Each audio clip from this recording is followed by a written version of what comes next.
오늘 함께 나누실 말씀은 시편 36편 1절부터 12절까지 말씀입니다. 시편 36편 1절부터 12절까지 말씀입니다.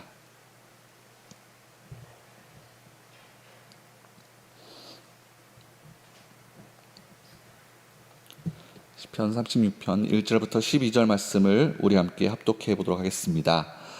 악인의 죄가 그의 마음속으로 이르기를 그의 눈에는 하나님을 두려워하는 빛이 없다 하니 그가 스스로 자랑하기를 자기의 죄악은 드러나지 아니하고 미워함을 받지도 아니하리라 함이로다. 그의 입에서 나오는 말은 죄악과 속임이라. 그는 지혜와 선행을 그쳤도다.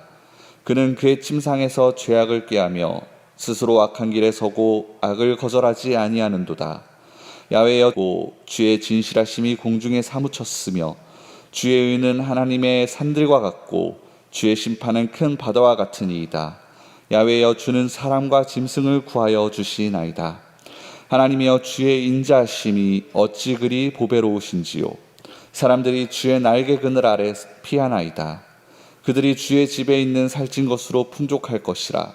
주께서 주의 복락의 강물을 마시게 하시리이다. 진실로 생명의 원천이 주께 있사오니 주의 빛 안에서 우리가 빛을 보리이다. 주를 아는 자들에게 주의 인자하심을 계속 베푸시며 마음이 정직한 자에게 주의 공의를 베푸소서. 교만한 자의 발에 나에게 이르지 못하게 하시며 악인들의 손이 나를 쫓아내지 못하게 하소서. 악을 행하는 자들이 거기서 넘어졌으니 엎드려지고 다시 일어날 수 없으리이다. 아멘. 세상에 보면은 도무지 하나님이 믿어지지 않는 사람들이 있습니다. 또 하나님을 믿지 않고 하나님이 없는 것처럼 살아가는 자들이 있습니다.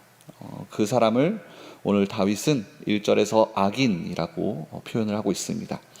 이러한 악인들이 그들의 마음 가운데 생각하고 내뱉는 말은 그의 눈에는 하나님을 두려워하는 빛이 없다. 즉 나는 하나님을 두려워하지 않는다라는 것입니다. 악인들은 그렇게 하나님을 경외하는 것이 없고 정말 자기 마음대로 행동하고 살아가려는 자들입니다. 하나님이 없다라고 생각하고 있으니 하나님을 생각하지 않고 두려워하지 아니하고 자기 마음대로 자기의 생각대로 살아간다는 것이죠.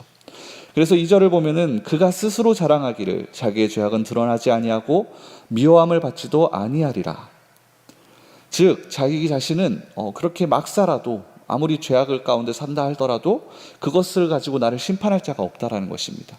사람들에게 보이지만 않으면 그것을 잘 숨기기만 한다라면은 내 죄악은 드러나지 않을 것이고 그러함으로 나는 세상 사람들에게 미워함을 받지 않을 것이다.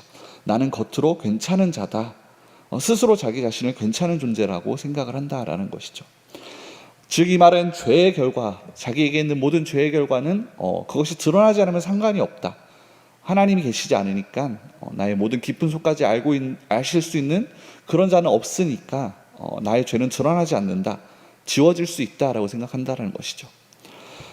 이것이 악인들이 들으면 거북하겠지만 악인이라는 것은 그런 식으로 악이 주인 노릇하는 사람을 뜻합니다. 하나님이 계실까? 하나님이 계시다면 나는 지금 이렇게 살아도 괜찮은 것인가? 그런 생각을 조금도 하지 않는다라는 것이죠. 대신 하나님을 믿을 바에는 차라리 나 자신을 믿겠다. 내 힘을 믿겠다. 내 주먹을 믿겠다라고 그런 식으로 말을 하고 소리치고 다닌다라는 것입니다. 아무런 두려움도 없이 성경책을 찢어버릴 수도 있고 십자가를 내동댕이 치고 발로 짓밟을 수도 있고 그런 식으로 당연히 하나님께 순종하려는 마음은 전혀 없다라는 것이죠.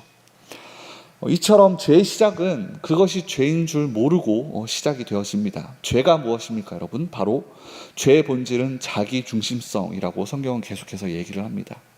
내가 경험하고 내가 생각하고 내가 느끼는 것들이 세상의 중심이다.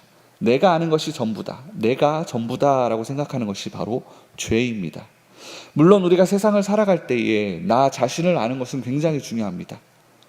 그런데 죄라는 것과 죄가 얘기하는 자기중심성과 나를 잘 아는 건강한 주체성에는 아주 미묘한 차이만 있을 뿐입니다.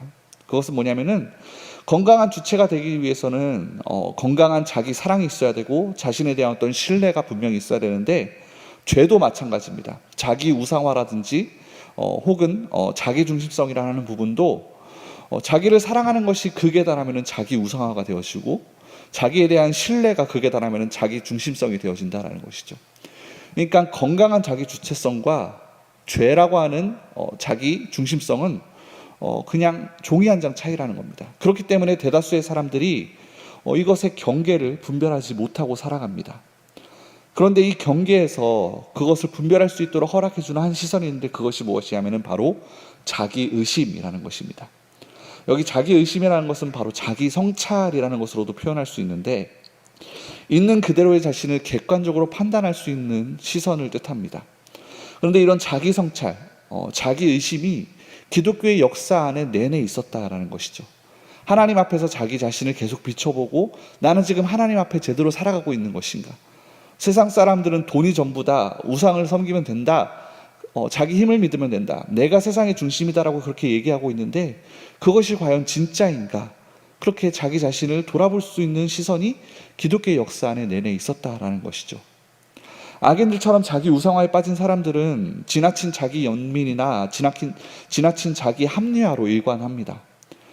죄를 지어놓고도 내가 그럴 수밖에 없었다, 외부 환경이 나를 그렇게 만들었다라는 식으로 주변만 탓할 뿐 자기에게 있는 모든 책임을 회피해버립니다. 그래서 오늘 본문에서 다윗은 이렇게 말을 합니다. 3절과 4절을 보면은 그의 입에서 나오는 말은 죄악과 속임이라. 그는 지혜와 선행을 그쳤도다. 그는 그의 침상에서 죄악을 꾀하며 스스로 악한 길에 서고 악을 거절하지 아니하는도다. 악인은 그렇게 속이는 말을 하고 죄악 가운데 자기를 속이고 침상에서 또다시 죄를 도모하면서 계속해서 악한 길을 고민을 한다는 겁니다. 고집한다는 것입니다. 그러면서도 자기 자신을 돌아보질 않습니다. 장래에 있을 심판은 없다라는 것으로 여기고 당장 눈앞에 있는 쾌락을 쫓아가면서 살아간다는 것이죠. 즉 죄인은 스스로의 삶을 성찰하지 않는 자이며 스스로를 객관적으로 보지 않으려는 삶으로부터 시작이 된다는 것입니다. 반면 기독교의 신앙 안에서 건강한 자는 자기 비판과 동시에 자기 칭찬에 인색하지 않는다라는 것이죠. 무슨 말이냐면은 하나님이 사랑하시는 나, 그리고 동시에 넘어지고 연약할 수 있는 나, 그 두 가지 관점으로 자기 자신을 계속해서 바라본다라는 것입니다. 하나님을 아는 자들은 하나님의 시선을 통해서 자기 자신을 바라봅니다. 하나님을 두려워하고 하나님을 의식하면서 살아간다는 것이죠. 그 말은 단순히 마지막 날에 심판하실 하나님이 계신다라는 것으로 그치는 것이 아니라 매일의 삶의 순간순간 가운데 내 안에 하나님이 계셔서 내 안에서 나의 모든 것을 아시고 동시에 나를 객관적으로 바라볼 수 있게 해주시는 그분이 내 안에 존재하신다, 내가 나를 바라볼 수 있는 거울이 나에게 있다는 것을 인식한다는 의미입니다. 그래서 시편자는 또 이렇게 말을 합니다. 10절에서 주를 아는 자들에게 주의 인자하심을 계속 베푸시며 마음이 정직한 자에게 주의 공의를 베푸소서. 주를 안다라고 하는 것은 나의 인생이 나만의 노력과 열심으로 되지 않는다는 것을 인정하는 것입니다. 동시에 나 자신이 나를 모르며 나를 아는 제3의 시선이 내 안에 있다는 것, 그것을 인정한다라는 것이죠. 본문의 고백처럼 하나님의 시선으로 자기 자신을 바라보고 하나님의 은혜 안에서 잘못된 부분을 채워나가고 하나님의 도우심으로 잘된 부분을 키워나가는 자들에게는 그 인생이 평안하다라는 것입니다. 무엇보다 스스로에게 정직한 사람에게 하나님은 공의로 답하신다라는 것이죠. 지금 당장의 손해와 억울함이 그 삶 가운데 있을 수 있지만 시편의 저자가 믿는 하나님은 그 안에서 최선의 정의로움과 자족과 그리고 기쁨과 보람의 삶을 선물해 주신다라는 것입니다. 이런 인생을 위해서 우리는 하나님을 알아야 된다라는 것이죠. 그분의 뜻을 배우고 우리는 깨달아야 한다라는 것입니다. 그런데 연약한 우리가 하나님의 뜻을 깨닫는 것은 인간의 노력으로는 불가능하기 때문에 우리 가운데 필요한 것이 무엇이냐면은 바로 하나님께서 깨닫게 하시는 하나님의 은혜가 우리 가운데 필요하다라는 것이죠. 나를 객관적으로 바라볼 수 있게 해주는 시선과 동시에 하나님의 뜻을 깨닫고 그것을 실천으로 옮길 수 있게 해주시는 순종이 우리의 힘으로 되는 것이 아니라 전적으로 하나님의 은혜로부터 가능하다라는 것입니다. 그래서 오늘 시편의 저자는 주의 인자하심과 주의 진실하심을 노래합니다. 인자하심과 주의 진실하심, 다른 말로 성실하심이 주님의 특성인데 이것이 지금 하늘에도 있고 공중에도 사무쳤다라고 표현을 하고 있는데, 하나님의 은혜와 하나님의 인자와 그 진실하심이 경계와 한계가 없다, 끝이 없다라고 지금 고백을 하고 있다는 것이죠. 우리를 향하신 주의 은혜가 이처럼 끝이 없다라는 것입니다. 경계와 한계가 없다라는 것입니다. 하나님을 알고자 하고 하나님을 의식하며 살아가고자 하는 자들에게는 하나님은 당신의 인자와 진실하심으로 답해준다라는 것이죠. 오늘 하루 우리가 그런 하나님을 인정하고 그분을 삶에 모셔드리기를, 그런 식으로 하나님의 시선으로 우리의 삶을 바라볼 수 있으시기를 간절히 축원을 드립니다. 나를 중심으로 살아가는 죄인의 삶이 아니라 하나님을 중심으로, 하나님의 인자와 진실하심의 은혜로 오늘 하루를 살아내면서 그로 인해 감사의 찬양으로 주님께 영광 돌리는 삶을 살아낼 수 있기를 간절히 축원을 드립니다. 그럴 때 주님께서 은혜로 우리 가운데 답해 주실 것입니다. 주님의 평안으로 우리 삶 가운데 선물해 주실 것입니다. 주님의 은혜를 누릴 수 있는 오늘 하루 되기를 간절히 축원드립니다. 기도하겠습니다. 사랑하는 하나님, 고맙고 감사합니다. 하나님, 우리의 삶이 과연 악인의 삶은 아니었는지 오늘 하루를 돌아볼 수 있기를 간절히 바랍니다. 주님, 우리의 삶 가운데 주님의 시선으로 나를 돌아볼 수 있는 주님의 눈을 허락하여 주시옵시고, 하나님, 그렇게 당신의 시선으로 우리의 삶을 바라볼 때 나에게 있는 부족함을 가지고 당신의 은혜 앞에 겸손하게 무릎 꿇을 수 있는 우리 모두 되어질 수 있도록 성령님 함께하여 주시옵소서. 또한 그렇게 겸손하게 무릎 꿇을 때에 우리를 그와 같이 내버려 두지 아니하시고 우리 가운데 오셔서 우리를 보듬으시고 사랑으로 다시 한번 일으키시는 주님의 그 회복케 하심을 다시 한번 누릴 수 있는 귀한 은혜의 삶 되어지게 하여 주시옵시고, 그 은혜로 말미암아 오늘 하루를 살아낼 수 있는 우리 모두 되어질 수 있도록 성령님 함께하여 주시옵소서. 우리 가운데 함께하실 주님께 감사드리며 이 모든 말씀 살아계신 예수님의 이름으로 기도드립니다. 아멘. 주기도문으로 먼저 예배를 마치겠습니다.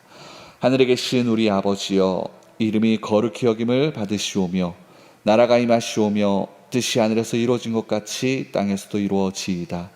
오늘 우리에게 일용할 양식을 주시옵고 우리가 우리에게 죄진 자를 사하여 준 것 같이 우리 죄를 사하여 주시옵고 우리를 시험에 들게 하지 마시옵고 다만 악에서 구하시옵소서. 나라와 권세와 영광이 아버지께 영원히 있사옵나이다. 아멘.